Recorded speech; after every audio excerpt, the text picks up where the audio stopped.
welcome back to another episode of The Single Spark. Now, I want to bring this episode to you. I'm super excited about it because it's such an interesting concept, an interesting idea, because I fit right into it.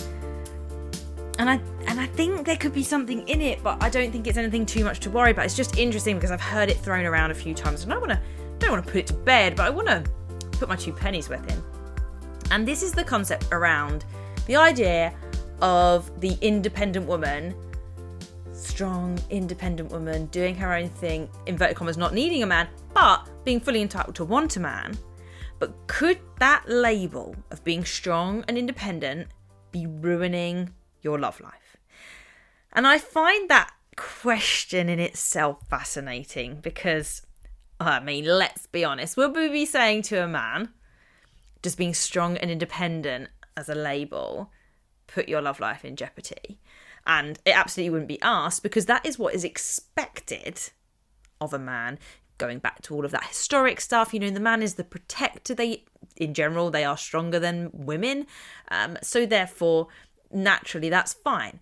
The independent bit is because they used to be the provider, because they were given the chances to work. Please. And the playing field is more even now. Women go to work, full stop. Women go to work. Women, on average, let's not go there today, but actually, up until I think it's your 30s, women get paid more on average than men, which I always find really interesting around Equal Pay Day. But we'll keep that for Equal Pay Day, okay? Don't get too topical too early, Chantal. Let's hold a caller. Let's stick with this one. And so, obviously, this is a shift of what the female counterpart in a heterosexual relationship has traditionally provided. But babes, we're in 2025. We aren't in traditional anymore. We're in double income family households where it matters. We are in eras where women don't need men to be able to live. They can support themselves. And so this kind of, I think actually more of it brings back to this element of, so if we inverted commas, are taking that away from men, what do men bring? That's almost where it comes to. And it's so funny that the question is does being strong and independent ruin your love life? Because the question really is, well, actually, if women are strong and independent on their own, what are men bringing to the table in a relationship? Like, what are they there for? And I think this is where we can cut men some slack, because traditionally they have been the ones that have been relied on, had to be the head of the household, had to be the provider of money whilst the woman took care of the children, looked after the household. And actually, if we're kind of stepping into part of the role of provider and strength and sorting stuff out, I don't think that's changed. But actually, what role would we like men to shift towards if that's being shared out a little bit more now? And I think it would be lovely to think that we can encourage men to be a little less strong and a little less independent too, and actually rely on their wives, which they do anyway and always did, whether it was acknowledged, but rely on one another and form this concept of a team, to be able to sometimes admit that they're not always right and that they're not always the person to be making the decision, or not the best person to be making the decision. Actually, the joint venture of a couple, of leading a family is much more appealing to me. Now, I don't worry about being a strong, independent woman. I heard the comment many times. I heard many. I think this is where Tate comes in, isn't it? Because he sort of brings this concept of, if that's not what men are, then men are redundant if we don't give them something to do. And actually, we should re-establish, I believe this was his belief, re-establish the traditional roles of men and women, because that's where people are fitting in. Now, I don't agree with that sentiment. I think, why can we not just shift things about? That was tradition back then. It's traditional now to have 2 people working.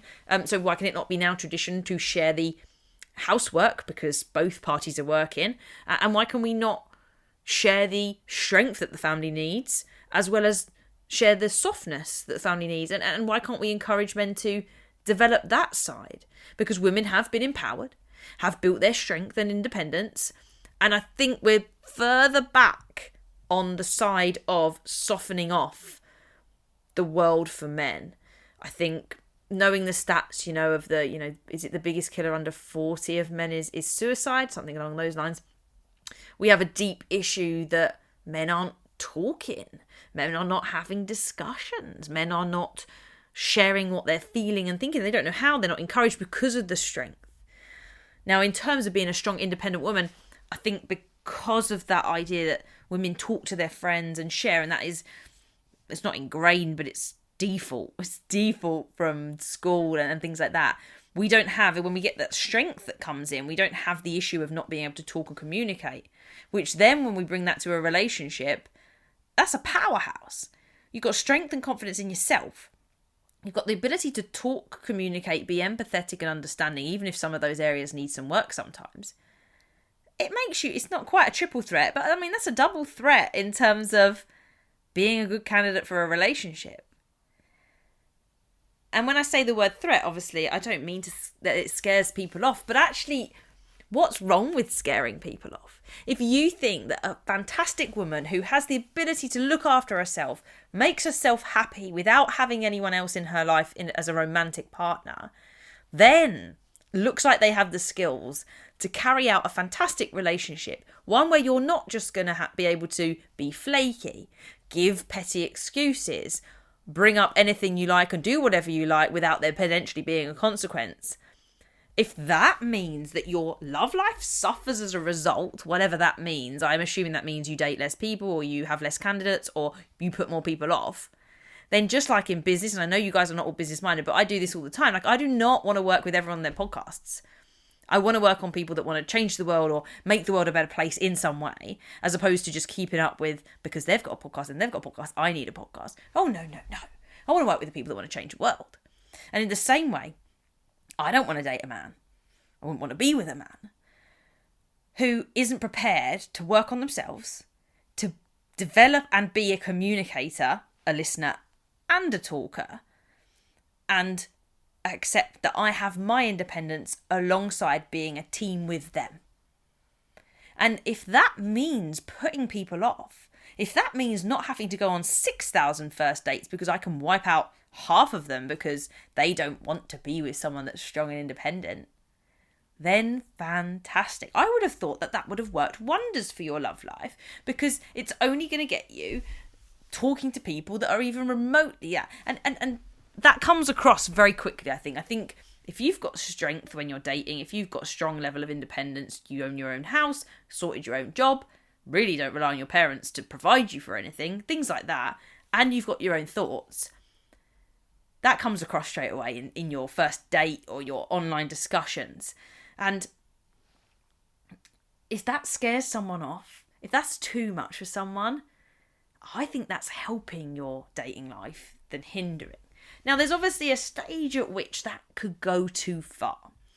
If you do not give the opportunity for that person to step into your life and help you.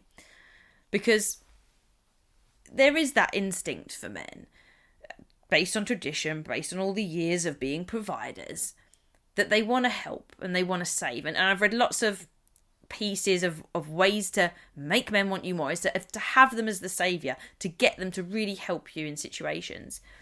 Now, I don't think there's anything wrong with me asking Jason to fix the shelf, because I put it up in the first place. It's come away and it's a bit loose. If Jason was not there, I am going to do it. I'm going to look it up. I'm going to look at what I haven't done right. It looks like it maybe was the wall plug size or something like that. It just needs redoing. But I'd have looked it up on YouTube. I'd have figured out a way to do it. Things like that. However, with Jason in the picture, it's a no-brainer to me to ask Jason first, because I'm not versed in that area. I put the shelf up in the first place. It's taken 4 years for it to get wobbly, which I don't think is actually that bad. Gets used all the time. It's one that the coats go on and park run stuff all stays on it, so it all stays in one place. Things like that, right? But out of the two of us, the person that has the most experience with putting shelves up, with DIY, of knowing probably what the issue is and knowing where to get it from, then I'm gonna go to Jason. And that doesn't compromise my independence because I had to rely on him and ask. It just means that we're choosing the best person for the job to do it. And I think that's where it can go too far, is when you might feel undermined by someone doing that for you, or feel like it's taking your independence away, when it just makes logical sense. But if this kind of element comes through in dating, so for example, I think the debate around who pays the bill on the first date is an interesting one to go into here. Or should you want the door to be opened for you, and should you let the woman walk in first? Now, I don't think I pay attention to the door very much, but if someone did that to me, cute, lovely, you've opened the door for me, that's cool, because, cute, I like that. But to me, that's nice. I don't feel that takes away any of my independence. Yes, I can open a door, but what's wrong with being a bit gentlemanly? What's wrong with courting and not just flirting? Like, that's polite, that's thoughtful. That was what that, I'm assuming, was all about. Hopefully there's no other historic reason for opening doors. Then when it comes to splitting the bill, or them paying, is probably the opposite thing of that. Like, it's so interesting, strong independent woman, but I've never offered to pay the full bill on a date. Again, does that come from tradition or not? In my head, it's the fairness. I think I'm always inclined to split. So if they say I'll pay the bill, I'll say, oh no, let's split it. Now, if they double down and they say, no, I asked you out on a date, I'm going to pay, that's what I believe in, I'm cool for a first date. On a second, we're then going to switch this up, and we're definitely going to at least split, or I will pay the whole thing. Because in my head, I'll be like, you got this one, I'll get this one. Actually, so I have paid for, probably, I don't know if I've even done it that way ever, so quite. I think the instinct for me is normally that it's split. If they did it a second time, that does start to feel like it compromises my independence, because I feel like I'm not being paid for, but it feels like that. Do you know, like, imagine going on 4 dates and they've paid for everything. You can feel that imbalance of power, of shift, and you can imagine someone coming back and going, well, I've paid for all 4. Right? You've paid for all 4, great. Like, you could feel that you might feel obliged in some way.